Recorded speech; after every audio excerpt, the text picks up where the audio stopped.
Please listen carefully. Well, hello, universe, and welcome to the Optimist Daily Update. I'm Kristy Jansen. And I'm Summers McKay. And we're part of the team behind the Optimist Daily, making solutions the news. We bring you reader-funded solutions news every day in order to change the tenor of news media, social media, and the direction of your day to one focused on solutions. 7 days a week, we publish positive news stories written by award-winning journalists and delivered online to your inbox and through our social channels. And also, we are sharing these solutions in a commute-worthy, walk-worthy, home office-worthy, kitten rescue-worthy podcast.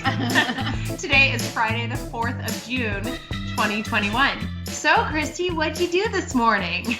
Oh, man. Well, I was just having my second cup of morning coffee in this time zone ahead, and Summer's husband texted us because he had gone to the gym and found some kittens that needed to be rescued. So guess what Summers did? She's like, let's go rescue kittens. And we did. And people thought we were homeless people because we were like crawling around on a parking lot in front of a car. So let me paint the picture. Kristy is still in her pajamas, and I message her saying, hey, let's go on a walk after I drop Brennan off from school. And when I drop Brennan off at school, like, I tend to look like a mom who's just dropped a toddler off, right? Just absolute wreck and messy bun and, clothes, and like there's definitely some breakfast on my shirt. And I message Kristy and I say, okay, let's go for a walk. She says, sure, let me just get some clothes on. And then I say, as I come into the house, she's standing there with her cup of coffee and her sweats and tank top. And I say, actually, we're going to rescue kittens. So then we're crawling around on the ground outside this random car with my car parked sideways, meowing and shaking cat food and treats to find the two cutest, tiniest little 5-week-old black kittens that, fortunately, it seems that they were the only two that were in this car because we found the owner of the car, got the hood popped, made sure there were no others there. So the kittens are named Dark and Stormy, and they are currently at the vet. And conveniently, the parking lot, the strip mall had a vet in it. So they took the cats in to immediately yes. To give them a little check. Yes. So we are now recording this podcast waiting with bated breath for the message that we can go pick up the kittens. Yesterday, we were talking about how I was going to drop off a bunch of old linens at an animal shelter. One of the things that's happening right now, as probably animal shelters all across the country are dealing with, is it is kitten season. And so here in Texas, a lot of the shelters are full and they are asking for fosters. So if you are one of those fortunate people who find a kitten, they want you to keep it in your home and foster it. Definitely get medical care, register it with a shelter and an adoption agency if you are not able to be the parent of that cat. But so we will apparently be fostering kittens for time unknown ahead. And anyway, we're just super goofy, but it was a nice way to start our day together. And as we were driving away from it, my husband said, well, now you girls have something to talk about on the podcast. Which was what I thought about too. But it was a great sort of team building exercise. Yeah. So it's good we're doing this little Optimist Daily retreat, Summers. Exactly. Team building, kitten rescuing. Crawling around on the parking lot. We had literally 7 different people came up. First, I thought we needed help changing a tire. But then there's also people going, yeah, we heard there was some homeless people like looking around a car. Anyway, we did get called. I don't think you look homeless. Okay, thank you. But you know what? To those who are unhoused, you can rescue kittens too. And there are lots of good things. Anyway, but we love wildlife and kittens and creatures all over the world. And Kristy, it seems like there's some good news for creatures. Well, for creatures, but also I think a couple of important policy announcements that just have come up. And both of us chose stories that are looking at that. And definitely a policy day. I can start with mine. Yeah. My headline reads, U.S. suspends oil drilling leases in Alaska's Arctic National Wildlife Refuge. And I was very happy to read this. It's a victory for environmentalists. It's a victory for the planet. And really, we need to keep oil unexplored. Unexplored, unexplored, unprioritized. especially in places that are very fragile ecosystems like the Arctic National Wildlife Refuge. These leases had been bought up by a couple of oil companies and Alaska Economic Development Corporation, but Native Alaskans and environmentalists had argued that the Bureau of Land Management had failed to properly assess the potential negative effects of this kind of oil development in the Arctic, which actually is one of the more fragile ecosystems on the planet. Mm-hmm. You think of it, there's nothing there, but there's tons of life. We've got foxes, caribou, migratory birds, plus lots of other things out there. Right. And there's so much in the flora and fauna that absolutely it's a combination ecosystem. So there was 9 canceled leases, and it spans more than 400,000 acres of this area. And I really think the country and the world is really starting to move away from the fossil fuel economy. And I think this is a good thing. Right. And even people in Alaska are starting to really be concerned about the effects of a warming climate as permafrost melts and mm-hmm. houses sink into the ground because it suddenly becomes not saturated. Saturated. Right, exactly. Where it was great to get around in the winter because everything was frozen. You could drive on it or sled over it or however, now there's areas which are completely impassable except by air.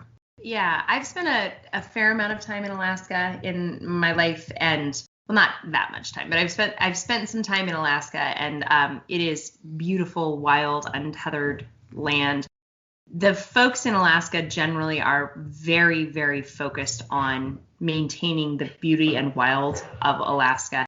We talk a lot about how solutions aren't siloed at the Optimist Daily, and this is the perfect example of where policy is protecting. And then some of our other stories yesterday, which were about finding more efficient battery tools, more efficient ways of powering our systems. And then we add in expansion in solar, expansion in wind power, all of these things work together, right? It's technological expansion to replace the need for oil and a reduction of availability to get the oil. They all have to work in tandem to move this forward. And new efficiencies and moving off of things that are wasteful. Exactly. And finding new circularities in those streams as well. Well, another policy that I think is a really valuable one to discuss is about corporate responsibility. And my headline reads, the G7 finance ministers meet to support global tax accountability accord.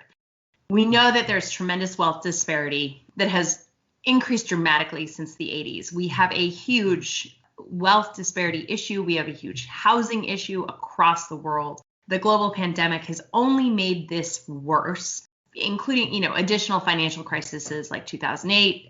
It's just really a problem. And why it's a problem is because such grand disparity means that there aren't resources across different communities, across different tax bases, and corporate responsibility comes into play. So if tax rates are fair in any given country, the issue of tax evasion is still a huge problem. Now, those of us who sit down and do our taxes, we all work hard to try to find all the deductions we can, or we all try to lower our tax base. But the problem is not the individual. The problem is when companies bounce from country to country to country with their tax base to avoid paying taxes of any kind. The G7 finance ministers have announced their intention to support a global accord to tackle the billions of dollars in revenue lost to tax evasion. Now, the focus of these new rules are to tax cross-border digital activities, as well as offer a minimum higher tax base for companies. And they're specifically targeting the multinational corporations that are like Amazon, Apple, Facebook. Some of these large multinational companies that are able to move from operating base to operating base and therefore not increase or incur tax. So companies like Amazon, Apple, Facebook, Alphabet, and Microsoft could yield $32 billion in additional revenue for G20 countries. Kieran Aziz, who's a sustainability analyst at Norway's largest pension fund, told Reuters, it's not about paying more tax, it's about paying the right amount of tax. And really, they just want companies to not engage in systemic tax evasion. So collective action is one of those requirements to make this work. All the countries have to work together. Right. And they understand, the G7 finance and ministers understand that this in concert effort will increase the tax basis to support, to move the world into a positive direction. Yeah. For more of the people who live on it. Exactly. For more of the people who live on it, and not just maintain the tax base within the company. And the taxes that are paid by these companies, and I have moved to a state that does not have state income tax. And that's one of the really compelling things about Texas. A lot of people are like, oh, there's no state income tax. But what there is higher real estate tax, and people are constantly, battling their own real estate tax basis. Right now, we have a huge real estate boom. Everyone's assessment has gone up, and you've gone from having your annual tax, your annual taxes on your real estate could have gone up 200-300% in this past year. The money has to come from somewhere to fund things like roads and schools. Right. And I think, and I don't think that that's a problem as long as it's distributed equitably. Exactly. And it just feels bad to pay your taxes and have the really rich people in the neighborhood across the way not pay their fair share. So we're not talking about individuals in this one. We're really talking about corporations. It's a corporation, and this is the minimum corporate tax idea, and it'll affect some areas where they have created a business model out of, like Ireland, where they have particularly low tax rates, and that's attracted a lot of these global multinational companies coming in and setting up shop there. So it'll be a change, but I think it's something it's time to get coordinated and and exactly, it's not about bringing any one company down. It's about creating an equitable experience, right? And raising the floor. Yeah. So other stories today on the Optimist Daily include Glasgow to plant 10 saplings for every resident in a reforestation project. Yay, trees. This company turns discarded balloons into ethical vegan sneakers. Nice. Eating these foods will improve your skin health. Ooh, let's do that. And how to keep your plants alive while you are away. Our plant stories are pretty popular on the Optimist Daily. So if you're going on summer vacation this year and actually traveling somewhere, make sure you check out how to keep your plants alive while you're gone. What else, Kristy? What else do we have today? So a good story out of Myanmar, to go on all the negative ones, but volunteers in Myanmar are building a library for orphans out of discarded plastic. There's a futuristic bus shelter, which is designed to improve air quality in cities. A new study has shown that regularly drinking milk can help stave off heart disease. And then there's networks of recycled waste heat, which can help keep UK homes warm in a sustainable kind of green manner. And that is it for today's Optimist Daily. Go check it out on the website, optimistdaily.com. And thanks everybody for listening to the Optimist Daily Update. We promise to continue to share positive solution-based stories, the ideas on how you can participate in the changing world and ensure it is changed for the good. And we promise to keep covering current events with accuracy and legitimate sources, and to rescue kittens wherever we find them. We want to offer you the information needed most to chart new paths for all of us. Hey, everybody, help us keep the Optimist Daily free to all who need it, supported by those who can, by becoming an emissary this weekend on optimistdaily.com for $5, $15, or $50 a month. And for those of you who want to make a one-time donation, we are making that possible for you as well. So hang tight for that, and email support@theoptimistdaily if you have questions, because we will get you a way to make a contribution. We are grateful for everyone. We are especially grateful for kittens. And Kristy, I think the kittens are calling. We gotta go. Bye. All right, bye.